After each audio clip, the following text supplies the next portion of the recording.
Ini di tengah hutan, walaupun terpencil, geng. Lihat, jalannya ini sudah hitam, geng. Ini hebatnya, geng. Difasilitasi oleh negara.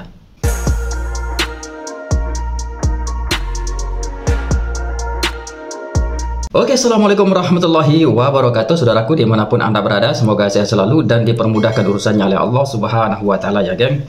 Ini, geng, sering kali saya mereaksi di sebuah kampung di tengah-tengah kota, geng, dan juga di kota-kota kecil, geng. Saya sering mereaksi. Namun kali ini saya mendapatkan link dan dikirimi link oleh saudara kita, geng, yang dimana ada sebuah kampung ini di tengah hutan, geng, sejauh 40 km jauhnya di tengah hutan, geng. Tetapi yang menariknya di sini, geng, bagi saya, kampung ini difasilitasi oleh negara, geng. Sangat-sangat keren kampung ini, geng, walaupun berada di tengah hutan. Dan nama kampungnya ini Kampung Peta, kalau tidak salah, yang berada di Johor Bahru, ya, geng, kalau tidak salah, ya, geng. Dan videonya ini dari UNC Priday.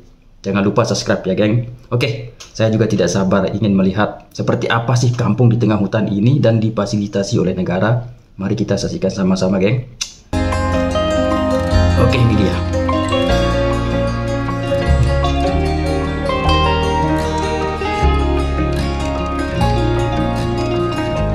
Kampung Peta. Oh, serius.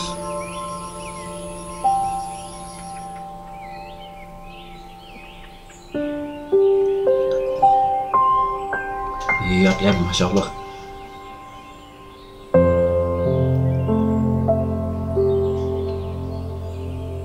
Ini kampung, geng. Oh, ada mobil juga, geng. Pada masa dahulu, laluan utama untuk sampai ke kampung ini adalah dengan melalui laluan Sungai Endau. Pada masa itu, pekan utama mereka ialah Pekan Endau dan di pekan ini mereka biasanya menjual hasil hutan dan mendapatkan keperluan harian. Ada kalanya mereka melakukan pertukaran barang iaitu barter trade dengan peniaga yang datang ke kampung mereka.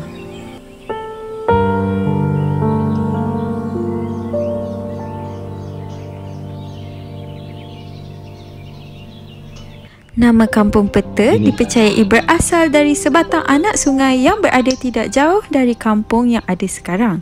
Kedudukan kampung ini juga tidak jauh dari Bukit Peta dan bukit ini merupakan sepadan antara Johor dengan Pahang. Perbatasan, ya. Menurut rempuyan Kantan iaitu batin Kampung Peta sekarang, nenek moyang mereka pernah tinggal di bahagian hulu Sungai Endau. Antara tempat-tempat yang masih diingati ialah seperti Sungai Kincit, Batu Gajah, Sungai Temiang, Padang Ewah, Sungai Gabal, Cegar Rambutan, Kuala Jasin dan Pantai Burung dan lain-lain lagi. Namun kesemua kawasan tersebut kini telah berada di kawasan Taman Negara Endau Romping.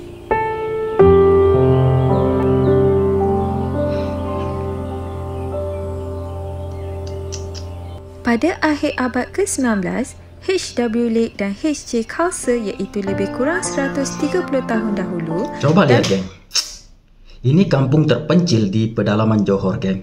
Ini di tengah hutan. Kalau tidak salah 40 km dari ya seperti kota, ya, geng. Ini kalau 40 km itu, geng, ini di tengah hutan, geng. Kita sama-sama lihat tadi ada pergunungan. Tetapi di sini, geng, lihat. Walaupun di tengah hutan, walaupun terpencil, geng, lihat. Jalannya ini sudah hitam, geng. Jalannya sudah hitam, geng. Walaupun rumah ini tidak padat di sini, walaupun rumah ada jarang di sini satu dan di sana satu. Ya, ini hebatnya, geng. Difasilitasi oleh negara. Keren ini kampungnya. Sangat cantik, geng, kampungnya, hijauan, geng. Catatannya semasa menyusuri hulu Sungai Endau menyatakan sewaktu sampai di Kuala Lemako terdapat pertempatan beberapa keluarga orang Jakun tinggal di situ. Mereka dikatakan pernah tinggal di Batu Gajah tidak berapa jauh dari pertempatan Kampung Peta yang ada sekarang.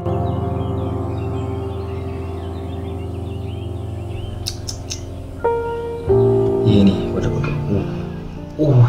Manakala di hulu Sungai Emas, terdapat 2 pertempatan iaitu Jeruk Gerah, terdapat 3 buah pondok besar dan tidak jauh dari situ terdapat sebuah pertempatan yang agak besar dengan penduduk dianggarkan selama 50 hingga 60 orang. Ini bermakna di sekitar kaki Bukit Janing Kampung Peta telah didiami oleh etnik orang Jakun. Ya, Masya Allah. Ini di tengah hutan geng kampungnya ni geng.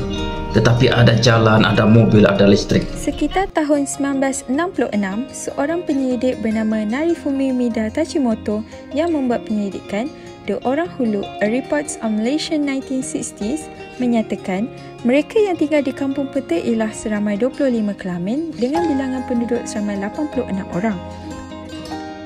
Pada ketika itu, kedudukan Kampung Peta lama berada di seberang Sungai Endau iaitu bertentangan dengan kedudukan Kampung Peta yang ada sekarang dan kini bekas tapak pertempatan tersebut dipanggil Kampung Lama Peta. Setelah hampir 60 tahun, mereka yang tinggal di Kampung Peta seramai lebih kurang 300 orang, manakala bilangan keluarga pula seramai 80 keluarga.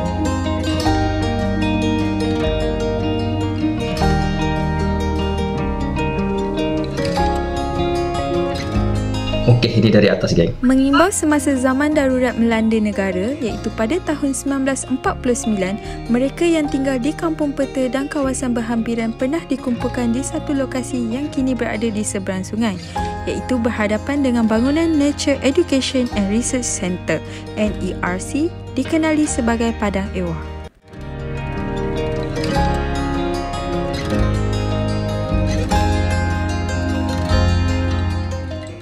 Mereka yang dikumpulkan di Padang Ewah terdiri daripada kumpulan-kumpulan kecil yang tinggal di hulu Sungai Endau iaitu meliputi pedalaman hutan tebal di Mersing dan Rumping Pahang. Secara paksa atas alasan keselamatan, beberapa orang batin serta anak buahnya dikumpulkan di Padang Ewah. Antara mereka ialah Batin Jajah Janom dan anak buahnya, Batin Ali dan anak buahnya ditempatkan di Cegar Rambutan, Batin dari Tamuk dan Selai ditempatkan di Cegar Temyang. Mereka yang datang dari Sungai Mok dan Punan pula ditempatkan di Cabang Dulang. Jumlah keseluruhan yang tinggal di Padang Ewah mencecah lebih 300 orang. Namun tidak berapa lama di Padang Ewah, akhirnya mereka dipindahkan ke Tanjung Pelanduk sekitar tahun 1951. Lokasi Tanjung Pelanduk berdekatan dengan Pekan Endau, manakala di Bukit Beruang yang kedudukannya di seberang sungai menempatkan mereka yang berasal dari Tanah Abang, Tanjung Tuan, Mentelong, Denai dan Sungai Kembar.